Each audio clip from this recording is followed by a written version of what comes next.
исәнмесез. Юаннар көзгүсе сәхифәсендә без юан газеталар турында, ягъни атнага бер чыга торган калын саннар турында сөйлибез. Менә Татарлар газетасы. Ул Татар конгрессының басмасы. Анда да башка газеталарда да игътибарга лаеклы язмалар күп, ләкин милләт тормышы өчен бигрәк тә үзәккә үтә торган язмалар алай күп дип әйтмәс идем мин. Бу юлы без һәр басмадан барып бер генә яки ике генә мәкаләгә игътибар итик. Татарлар басмасының 5-нче битендә Мәсгудә Шәмсетдинова белән әңгәмә. Ул атаклы композитор. Хәзер инде ул 20 ел Америкада яши. Элек без Шәмсия апакай, Гали агышлардан интервью алсак, хәзер инде үзебезнең Мәсгудә Шәмсетдинова чит ил кешесе буларак сөйли һәм ул әйтә: "Татар телен белсәң, югалмыйсың. Америкада да югалмыйм" дип әйтә ул.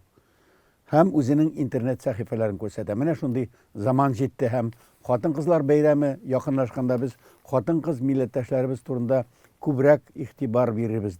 Татарлар газетасында чыккан тагын бер хатын-кыз образына да күз салыйк. Вафира Гыйззәтуллина, сөекле җырчыбыз.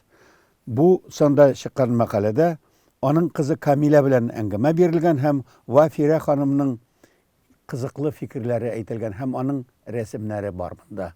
Менә нинди кешене югалтканбыз. Ватаным Татарстан газетасында зур язма, тапшырылмаган басмалар. Бу мәкаләдә газета журналларының авылларда, шәһәрләрдә укучыларга барып җитмәү турында сөйләнә. Почта хәзер әйбер сата, газета журналларны атнага, айга бер генә китерә. Шуңа күрә аларны язылып аласы да килми ди кайбер тыңлаучыларыбыз, укучыларыбыз. Татар матбугатының барып җитмәүе, тиражлар кимүенең бик зур сәбәбе почта аша килүнең кимүе, хәтта туктап калуы. Бу зур фаҗигави вакыйга һәм бу турыда уйланырга кирәк. Әлбәттә, газета журналларны интернет аша да карап була. Киоскларда сатырга да мөмкин, ләкин аларны табарга, аларны җиткерергә кирәк һәм бу әлегә гомуммилли фаҗига булып кала. Беләсезме, 14 февраль нинди көн булды ул? Аны Изге Вали, Валентин, Мәхәббәт, Гашыйклар көне дип әйтәләр.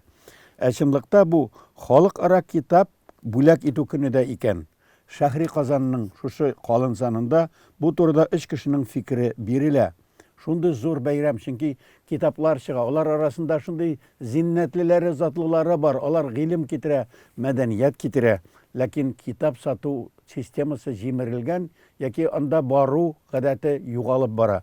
Шуңа күрә халыкара китап бүләк итү көнендә кем нинди китап бүләк иткән һәм нинди китап бүләк иткәннәр сезгә? Алдыгызмы андый китап? Бүләк иттегезме?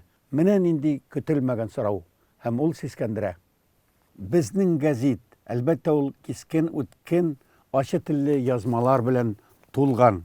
Бу юлы аның бер генә мәкаләсенә түгел, беренче биттәге язмага игътибарыгызны юнәлтәм. Анда баш исемнәр шулай: компенсация һәм бәдрәф кәгазе. Актанышта Кабат Фаттахов бураны. Югалган Сөләйман хәзрәтне эзләмиләр. 1 грамм кешелеклелек җитми. Иң матур кием өйдә киелергә тиеш. Менә шулай бер биттә искә алынган язмаларның баш исеме. Иң зур тиражлы газеталарның берсе, хәтта иң зурысыдыр бәлки, Ирек мәйданы газетасы. Нәрсәсе белән алдырасың Ирек мәйданы? Монда җиңел укыла торган кыска язмалар һәм кечкенә генә мәгънәле рәсемнәр тулып ята. Бүген бер генә язмага игътибар итәбез. Фәгыйлә Шакирова, ул билгеле журналист.